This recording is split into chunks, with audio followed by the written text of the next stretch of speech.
Okay, prismatic. There are many ways to produce the prismatic cell. I decided to put just one or two cases, okay? Some sample, but more or less is exactly the same. So everything starts with the anode electron notching plus cutting, okay? And the same for cathode. So there is a notching plus cutting process. So we can say that the material comes in a real shape. There is a notching system that could be mechanical or laser, and then the electrodes are cut in order to obtain a single sheet electrode that are stacked into the magazine.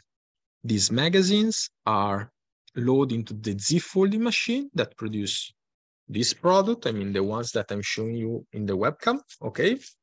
It is very flexible. Then there is the stack closing with the tape, okay? This tape that you can see here, and even one here that is missing.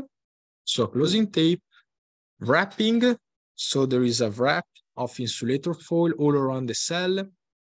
Tab welding, so on the cathode foil and anode foil, we weld the current collectors. So one for the cathode foil, one for the anode foil.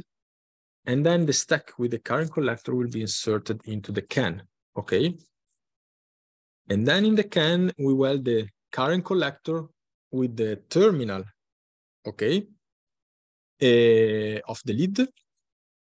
And then we close the can, sealing the lid to the can by laser welding.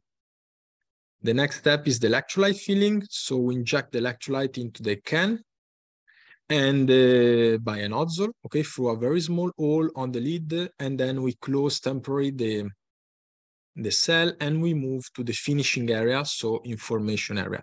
As for the cylindrical cell, all the blue box take place in the dry room, so in very controlled environment.